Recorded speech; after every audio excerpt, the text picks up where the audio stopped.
204 pessoas. Metade delas perde 15% do seu peso corporal num período de 3 meses. Faltou um dedinho. A outra metade perdeu exatamente a mesma quantidade de peso, só que num período de 9 meses, ou seja, 3 vezes mais devagar. Depois de 3 anos, alguns cientistas observaram o que tinha acontecido com essa galera. Porque, em tese, de acordo com especialistas de Instagram, quanto mais lentamente você perde o peso, menor é a sua chance de reganho, correto? Mas a verdade é que não houve diferença absolutamente nenhum. Bom dia, tarde, noite ou madrugada a você, seja muito bem-vindo e seja muito bem-vinda a mais uma aula do nosso queridíssimo YouTube. Mais uma daquelas mini aulas que ensinam muito. Hoje eu tô aqui para derrubar um dos maiores mitos da nutrição, que é emagreça devagar ou seu corpo vai lutar contra você. Afinal de contas, essa informação que eu acabei de te entregar não sai das vozes da minha cabeça, mas sim de um baita ensaio clínico randomizado, ou seja, um dos melhores tipos de artigos científicos que a gente pode encontrar na internet. Esse estudo foi publicado por Putchell e colaboradores, publicado na revista Lancet, uma das maiores do mundo. Foram analisadas 204 pessoas com obesidade, divididas em basicamente dois grupos. Um deles fazendo um programa de 12 semanas para perder 15% do seu peso corporal, e outro tendo exatamente o mesmo objetivo, mas querendo perder esse peso em 36 semanas. Rápido contra devagar,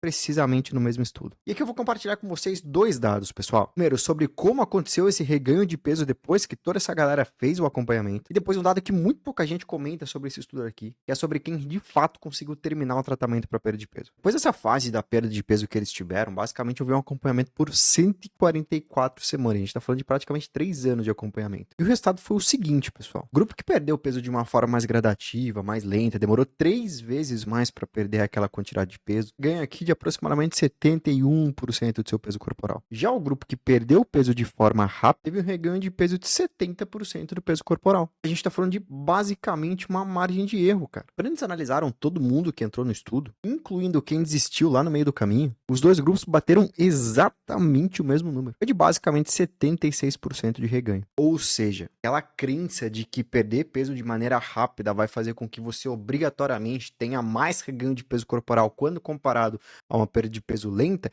simplesmente não diz respeito à verdade. Aliás, mas veja bem, então não importa a diferença de velocidade de perda de peso que eu escolho para um paciente, não importa o tamanho do déficit calórico. Calma, cidadão. Tem um segundo dado nesse estudo aqui que é importante para a gente bater esse papo. Dá uma olhadinha nesse número aqui, ó. 80% dos participantes que perderam peso de forma rápida conseguiram bater a meta de perda de peso corporal que os autores tinham colocado para eles. Em quem perdeu peso de uma forma mais gradativa, a gente teve 62% das pessoas atingindo a meta. Agora, veja, o estudo não avaliou a ativação das pessoas como um conceito psicológico, por assim dizer. Não houve uma análise técnica por psicólogos, neurocientistas, esse tipo de coisa. Mas o estudo mediu efetivamente quem conseguiu atingir a meta de peso corporal que os cientistas tinham colocado para os dois grupos. Na prática, o que esse estudo está demonstrando para a gente é mais gente é capaz de terminar um programa, um protocolo de perda de peso que gera essa perda mais rapidamente do que comparado a um programa de perda de peso que gera essa perda de peso de uma forma mais lenta. Uma das explicações para isso é justamente esse nível de motivação maior do paciente quando ele consegue perceber aquele resultado acontecendo de início. Afinal de contas, essa motivação no sentido literal da palavra, o motivo para que a gente tome uma determinada ação na nossa vida, precisa de algum grau de recompensa, especialmente quando a gente está abdicando de muitas coisas. A pessoa com obesidade, muitas às vezes, passou um decorrer de uma vida consumindo alimentos hiperrecompensadores, hiperpalatáveis, tendo sempre uma sensação de recompensa com aquela alimentação. Mudar completamente o contexto desse padrão alimentar para um padrão mais rico em frutas, legumes, verduras, cereais integrais, laticínios desnatados, etc., obviamente vai fazer com que o paladar da dieta como um todo reduza. É muito difícil você conseguir sustentar isso daqui se você não consegue ver a contraparte te dando algum tipo de recompensa. E essa contraparte é justamente uma perda de peso corporal. Então, é nesse contexto que o paciente muitas vezes passa a observar o sentido de, beleza, eu estou abdicando mão de várias coisas que eu gostaria de ter, mas eu estou tendo uma recompensa com isso, que é perdendo mais peso corporal, eu tô dormindo melhor, eu tô conseguindo andar mais, eu tô conseguindo brincar mais com meu filho, esse tipo de coisa. Mas, por entretanto, todavia, isso não significa que perder peso mais rapidamente vai ser o mundo ideal para todo mundo. E o que vai decidir se o mundo ideal para aquele paciente é perder peso mais rapidamente ou perder peso mais lentamente, inúmeros fatores que só aquele paciente que está na nossa frente vai conseguir demonstrar para nós. Por exemplo, a própria composição corporal daquele indivíduo. A gente já sabe hoje que pessoas com menor percentual de gordura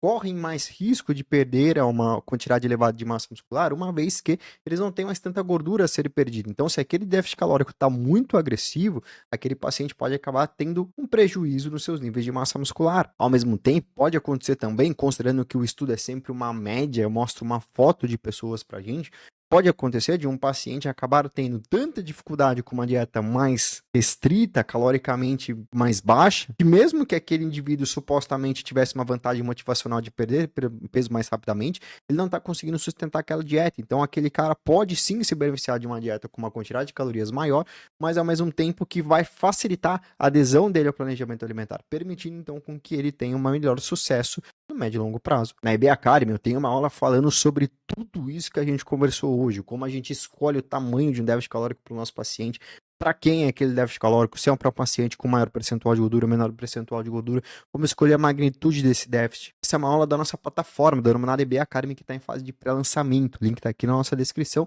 E lá, para além de outras coisas, você vai adquirir conhecimento sobre esses tamanhos de déficit calórico, bem como ferramentas para que você consiga entender a velocidade de perda de peso do seu paciente, se ele está num nível alinhado de perda de peso, se ele poderia perder mais peso, se ele está perdendo peso mais rapidamente até do que o programado.